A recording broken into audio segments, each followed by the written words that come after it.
এই যে নাহিদ, তিনি কি তাহলে এই টাকা নিয়েই এখন প্রধানমন্ত্রী হবার স্বপ্ন দেখছেন? ব্যাংক অ্যাকাউন্টের স্ক্রিনশট আপনাদেরকে আমরা দেখাচ্ছি এবং আমরা নাহিদের কথা আপনাদেরকে বললাম, সেই নাহিদের কত টাকা নিয়েছেন সেটাও দেখাবো। তবে তার আগে সার্জিস আলম, কে সার্জিস আলম, তিনি কত টাকা নিয়েছেন আসুন আপনাদের সেটাও দেখাই। দেখুন, সার্জিস আলম ছাত্রনেতা তথা আন্দোলনের সমন্বয়ক। দেখুন তার নেওয়ার টাকার পরিমাণ 76,62,305, তারও বেশি মার্কিন ডলার, ভারতীয় মুদ্রায় 66,72,776 টাকা। আমি একই সঙ্গে দেখাবো একটু নাহিদ ইসলাম, যার কথা আপনাদেরকে বললাম। দেখুন, নাহিদ ইসলাম অন্তর্বর্তী সরকারের পদত্যাগী উপদেষ্টা ছাত্র নেতা, যিনি নতুন রাজনৈতিক দল খুলবেন বলে ঠিক করেছেন এবং যিনি ভোটে দাঁড়াবেন, প্রধানমন্ত্রী হবার স্বপ্ন দেখছেন। তিনি কত টাকা নিয়েছেন দেখুন, 204, তারও বেশি বিটকয়েন, অর্থাৎ 1,82,71,272 মার্কিন ডলার, ভারতীয় মুদ্রায় 158 কোটি টাকা, তারও বেশি 158,24,56,842 টাকা। আমাদের সঙ্গে রয়েছেন বাংলাদেশের বিশিষ্ট আইনজীবী নিঝুম মজুমদার। খুব অবাক লাগছে এই তথ্যগুলো দেখতে, যে এরা এই দুজন কারা। নাহিদ ইসলাম সম্পর্কে আমরা জানি, সঙ্গে এই যে সার্জিস আলম, এই বাকে নাহিদ ইসলাম হচ্ছে এই যে পুরো 5ই অগাস্টের পূর্বে যে আন্দোলনটা হয়েছে তাদের অন্যতম সমন্বয়ক, এবং বলা হয়ে থাকে তাদের মধ্যে সবচেয়ে ঠান্ডা মাথার, এবং রাজনৈতিক দল যেটি তারা এখন ক্ষমতায় থাকা অবস্থাতে করছে, যে অর্থাৎ যে কিংস পার্টি, রাজার পার্টি বলে আমরা জানি, এই পার্টি সে পুরোটা গড়ে তুলবে বলে তাকে সে পদত্যাগ করেছে বলে গতকালকে আমরা জানতে পেরেছি। এবং টাকা পয়সা যা এসেছে পশ্চিমা বিশ্ব থেকে এবং তাদের দল করবার জন্য, আপনারা নিশ্চয়ই জানেন যে চায়না থেকে একটা বড় ফান্ড তারা পেয়েছে, হয়তোবা এর মধ্যে আপনাদের জানার কথা। টার্কি থেকেও যেই অর্থের বেশ কিছু ভাগ পেয়েছে, এবং ডেফিনেটলি লোকাল কিছু ফান্ডিং সেখানে আছে, এইটাও আমাদের কাছে আছে। এবং বেশ কিছু ব্যবসায়ীর নামও আমরা জানি যে তাদেরকে বেশ অর্থকরী দিয়েছে। তবে তার অ্যাকাউন্টে যে বিটকয়েনের যে টাকাটা আমরা এখানে দেখতে পাচ্ছি, এটা লোকাল ফান্ডিং না।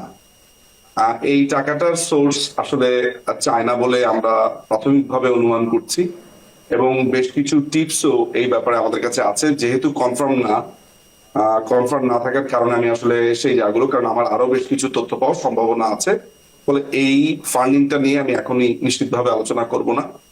তবে এটা নিশ্চিত যে এই যে বিটকয়েন সাইট গুলোর যে স্ক্রিনশট আপনারা এই মুহূর্তে দেখতে পাচ্ছেন, এগুলো ভেরিফাইড এন্ড কনফার্মড, এবং এগুলো নিশ্চিতভাবে সেখানে আছে। এবং এটা তারা কল্পনাও করেনি, যারা এটা লিক করেছে তারা খুবই কাছে এবং ট্রাস্টেড ছিল, তারা নিজেরাও আসলে কল্পনা করেনি যে এইভাবে জিনিসটা মিডিয়ার সামনে চলে আসবে। আপনারা জানেন যে দ্য এশিয়া পোস্ট নিউজ তারা এটা দিয়েছে, এবং আপনারা মনে হয় ইলেকট্রনিক টিভি বা হিসেবে প্রথম এটা সামনে নিয়ে আসলেন।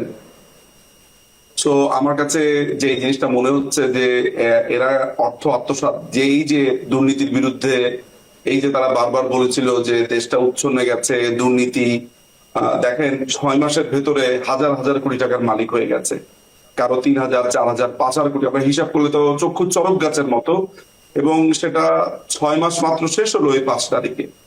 তাহলে এই মাসের যদি আজকে 26 হয়, অর্থাৎ 7 মাসের পথে যাওয়ার আগেই একটা মানুষের কাছে 2-3,000, 4,000 কোটি টাকা চলে আসলে এরা বাংলাদেশকে কোথায় নিয়ে যাবে বা কি অবস্থায় নিয়ে যাবে এবং তাদের প্ল্যানটা কি, আমার মনে হয় সেটা সহজেই অনুমেয়, এবং খুব বেশি অত্যুক্তি হয় না যদি এটা বলি। আমি একটা জিনিস একটু জানতে চাই, যে শুধুমাত্র কি আমেরিকার ইউএস এইড সেখান থেকে টাকা এসেছে, নাকি অন্যান্য ফান্ড থেকে এসেছে?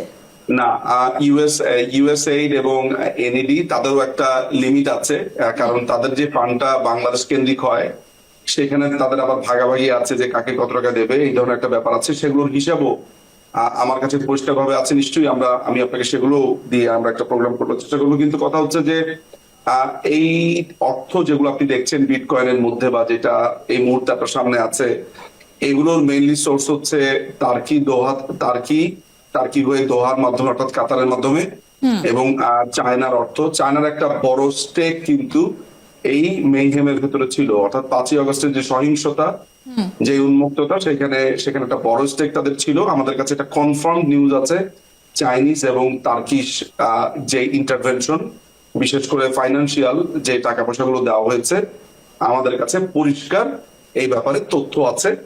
এবং তাদের যেই মিডল ম্যান ছিল, তাদের যেই লোকগুলোর মাধ্যমে টাকা পয়সাগুলো এখানে আদান প্রদান হয়েছে, এমনকি বৈঠকগুলো হয়েছে, যারা রিকমেন্ড করেছে তাদের সাথেও, তাদের ব্যাপারেও আমাদের কাছে তথ্য আছে। নিশ্চয়ই আপনার সামনে সেগুলো উঠে নিয়ে আসবো।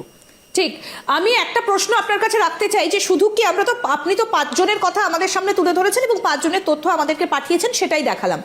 আরো কি কারোর অ্যাকাউন্টে টাকা ঢুকেছে? তার মধ্যে কি মোহাম্মদ ইউনুসও রয়েছেন?